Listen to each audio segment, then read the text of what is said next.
சிம்பிளா, ஹெல்தியா ப்ரவுன் ரைஸ்ல கருவேப்பிலை சாதம், அதுக்கப்புறமா கொள்ளு சுண்டல் எப்படி பண்றதுன்னு பார்க்கலாம். கொள்ளுல வந்து பார்த்தீங்க அப்படின்னா, ஃபைபர், புரோட்டீன் எல்லாமே ரொம்ப அதிகமா இருக்கு. அது மட்டும் இல்லாம ப்ரவுன் ரைஸ்ல வெயிட் லாஸ்க்கு உண்டான எல்லாமே இருக்கு. இது 2மே எல்டிஎல் கொலஸ்ட்ரால வந்து கம்மி பண்றோம்னு சொல்றாங்க. வெயிட் லாஸ் அப்படின்னு போம்போது இது 2யுமே நீங்க எடுத்துக்கலாம். இப்ப இத வந்து நல்லா வாஷ் பண்ணிட்டு, ஒரு 10 நிமிஷம் மட்டும் நீங்க ஊற வச்சா போதும். நான் 2 கப் ப்ரவுன் ரைஸ் போட்டிருக்கேன். இத வந்து ஈஸியா குக் பண்றதுக்கு நெறைய பேத்துக்கு தெரியாது. கொஞ்சம் ஹார்ட் ஆகும். ஸோ, அதுக்கான சின்ன சின்ன டிப்ஸ் எல்லாம் நீங்க ஃபாலோ பண்ணீங்க அப்டின்னா, பஞ்சு போல வெந்துடும். ஸோ, இப்ப வந்து குக்கர்ல போட்டுக்கலாம். நான் குக்கர்ல தான் வைக்க போறேன். இது பேச்சுலர்ஸ்லேருந்து எல்லாமே ஈஸியா பண்ணலாம். 1 கப்புக்கு 2 கப் தண்ணி. ஸோ, 2 கப்புக்கு 4 கப் தண்ணி ஊத்திட்டு, இதுலயே உப்பு, கொஞ்சமா ஆயில் ஊத்திட்டு, 3லேருந்து 4 விசில் மீடியம் ஃப்ளேம்ல வச்சீங்க அப்டின்னா, 10 நிமிஷத்துக்குள்ள உங்களுக்கு ரைஸ் ரெடி ஆயிடும். இதுலயே சாம்பார், ரசம் இது போட்டு வேணாலும் சாப்பிடலாம். என்ன வெரைட்டி ரைஸ் வேணாலும் நீங்க பண்ணலாம். நல்லா வந்து பூ போல மலர்ந்துடும் உங்களுக்கு. பார்த்தா தெரியும். இத வந்து பார்த்தீங்கன்னா, அப்படியே சாப்பிடலாம். கொஞ்சம் தயிர் ஊத்தி மேல கேரட் வந்து போட்டு சாப்பிட்டா நல்லாயிருக்கும். ஸோ, இது வந்து அப்படியே இருக்கட்டும். நம்ம வெரைட்டி ரைஸ்க்கு வந்து பார்த்தீங்கன்னா, ஒரு சிலதெல்லாம் அரைக்க வேண்டியிருக்கும். அதுக்கு வந்து முதல்ல உளுந்து, துவரம்பருப்பு, வரமிளகாய், கடலைப்பருப்பு, கொத்தமல்லி, ஜீரகம், ஒரு 2 டீஸ்பூன் ஆயில் ஊத்திட்டு நல்லா ரோஸ்ட் பண்ணணும். இது வந்து பார்த்தீங்கன்னா, கறிவேப்பிலை பொடி பண்ற மாதிரியே தான். இதே மெத்தட்ல நீங்க பண்ணிட்டீங்க அப்படின்னா, கறிவேப்பிலை பொடி ரொம்ப சூப்பரா இருக்கும். ஸோ பொடி பண்ணீங்கன்னா, ஆயில் குறைவு ஊத்திடுங்க. இப்போ பூண்டு, அதுக்கப்புறமா 1 கப் கறிவேப்பிலை. இத போட்டுட்டு 2 நிமிஷம் மட்டும் நல்லா ரோஸ்ட் பண்ணா போதும். நீங்க ரொம்ப நேரம் ரோஸ்ட் பண்ணிடாதீங்க. ஸோ இதனோட பச்சை வாசனை போனா போதும். ஸோ கறிவேப்பிலையில விட்டமின் ஏ, சி, ஈன்னு சத்துக்கள் இருக்கு. இரும்பு சத்து இருக்கு. முடி வளர்ச்சிய தூண்டும். ஸ்கின்னுக்கு நல்லது. இதோடயே சேர்த்து நீங்க கொத்தமல்லி, புதினா எது வேணாலும் போடலாம். பாலக்கீரை கூட வந்து பார்த்தீங்கன்னா, நல்லா தான் இருக்கும். இத ஆற வச்சுட்டு நம்ம மிக்ஸியில போட்டு அரைச்சுக்கலாம். நீங்க பவுடராவும் அரைக்கலாம், பேஸ்ட்டாவும் அரைக்கலாம். உங்களோட இஷ்டம் தான். இதே வந்து பார்த்தீங்கன்னா, இதே மெத்தட்ல நம்ம குழம்பு கூட வைக்கலாம்.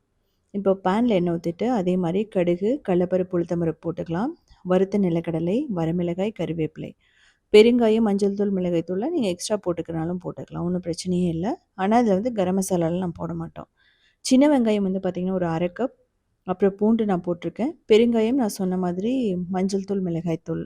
குழந்தைகளுக்குன்னா கொஞ்சம் குறைவா போட்டுக்கலாம் மிளகாய் தூள் எல்லாமே. ப்ரவுன் ரைஸ் எல்லாம் நீங்க குடுத்து தான் பழக்கணும். இல்லன்னா அவங்க நார்மல் ரைஸ் தான் சாப்பிடுவாங்க. இதெல்லாம் சாப்பிட மாட்டாங்க. இப்போ அரைச்சு வச்ச விழுத போட்டுக்கலாம். இது ஜஸ்ட்டு வந்து நீங்க மிக்ஸ் பண்ணீங்கன்னா போதும். ரொம்ப நேரம் வந்து இத வதக்கணும்னு அவசியமே இல்ல.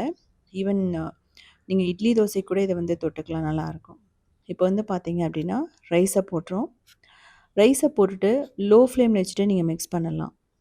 நல்லா வந்து மிக்ஸ் ஆகணும். இது வந்து லஞ்சுக்கு ரொம்ப பெர்ஃபெக்ட்டா இருக்கும். இதோட சேர்த்து நம்ம உருளைக்கிழங்கு வறுவலோ, பொரியலோ, வெண்டைக்காய் பொரியல், கத்திரிக்காய் பொரியல் எல்லாமே நல்லாயிருக்கும். ஸோ ஏதாவது ஒரு காய் எடுத்துக்கிட்டீங்க அப்படின்னா, ஒரு பெர்ஃபெக்ட்டான பேலன்ஸ்டு டயட் ஆயிடும் உங்களுக்கு. கூடவே வந்து பார்த்தீங்கன்னா, ஃப்ரூட்ஸ் வந்து மாம்பழ சீசன்ல மாம்பழம், பைனாப்பிள் இந்த மாரியும் எடுத்துக்கலாம். ஸோ பாருங்க, ஒண்ணோட ஒண்ணு ஒட்டாம பெர்ஃபெக்ட்டா வெந்துருச்சு. இது நார்மல் ரைஸ விடவே, இந்த பழுப்பு ரைஸ் அப்படிங்கிறது, பழுப்பு அரிசிங்கிறது டேஸ்ட்டே நல்லாயிருக்கும். ஸோ இதுக்கப்புறமா நம்ம கொள்ளு சுண்டல் பார்க்க போறோம். நான் ஏற்கனவே வந்து பார்த்தீங்கன்னா, கொள்ள வந்து அ கிட்டத்தட்ட 3 விசில் விட்டு எடுத்து வச்சிருக்கேன். இப்ப இதில கடுகு, பூண்டு, கறிவேப்பிலை, பச்சை மிளகாய் இல்ல வரமிளகாய் போட்டுக்கலாம். வேக வச்ச கொள்ள போட்டுட்டோம் அப்படின்னா, பெர்ஃபெக்ட்டா ரெடி ஆயிடும். இதில மஞ்சள் தூள், மிளகாய் தூளெல்லாம் ஆப்ஷனல் தான். நீங்க தேவைப்பட்டா போட்டுக்கலாம். ஸோ கொள்ளுல இரும்பு சத்து, புரோட்டீன், அதுக்கப்புறமா கால்சியம் எல்லாம் அதிகமாவே இருக்கு. ஸோ போன் ஸ்ட்ரென்த் அப்படின்னு போகும்போது கண்டிப்பா குழந்தைகளுக்கு நீங்க குடுக்கணும். கொள்ள போட்டுட்டு மீடியம் ஃப்ளேம்ல வச்சுட்டு ஒரு 2 நிமிஷம் மிக்ஸ் பண்ணுங்க. மிக்ஸ் பண்ணீங்க அப்படின்னா பெர்ஃபெக்ட்டா ரெடி ஆயிடும். தேங்காய் பிடிக்குன்னா, தேங்காய் வந்து ஒரு 3 டேபிள் ஸ்பூன் போட்டுக்கலாம். ஸோ லஞ்சுக்கு ரொம்ப பெர்ஃபெக்ட்டா இருக்கும். தேங்காய் போடுற மாதிரி இருந்ததுன்னா, முன்னாடியே போட்டு லைட்டா வதக்கிடுங்க. கொத்தமல்லி எல்லாம் ஆப்ஷனல் தான். ஸோ வீக்லி வந்து நம்ம 2 டைம்ஸ் எடுத்துக்கலாம் நம்ம கொள்ளு. கொங்குநாடு கிராமத்தில இதிலேயே கொள்ளு சட்னி பண்ணுவாங்க. துவையல் ரொம்ப சூப்பரா இருக்கும். ரசமே நல்லாயிருக்கும். அந்த வீடியோவுமே நான் போட்டிருக்கேன். ஸோ இதே மாரி சிம்பிளான யூனிக்கான ரெசிபீஸ் வேணும் அப்படின்னா, நீங்க உத்தமி கிச்சன ஃபாலோ பண்ணலாம். இதுலயுமே 2000 ரெசிபீஸ் போட்டிருக்கோம். அது மட்டும் இல்லாம, நம்ம கிரியேட்டிவ் வேர்ல்டுன்னு சொல்லிட்டு இன்னொரு சேனல் ரன் பண்ணிட்டுருக்கோம். அதுலயுமே 2000 ரெசிபீஸ் இருக்கு. Vegetarian recipes. அது மட்டும் இல்லாம, சவுத் இண்டியன் ஃபுட் ஸ்டார்ட்ங்கிற வெப்சைட்ட 19 இயர்ஸா ரன் பண்ணிட்டுருக்கோம். அதுலயுமே 8000 ரெசிபீஸ், ஸ்டெப் பை ஸ்டெப் ஃபோட்டோஸோட இருக்கும். அதுவுமே வந்து வெஜிடேரியன் ரெசிபீஸா தான் இருக்கும். ஸோ செஞ்சு பார்த்துட்டு கமெண்ட் பண்ணுங்க எப்படி இருந்துச்சுன்னு சொல்லிட்டு.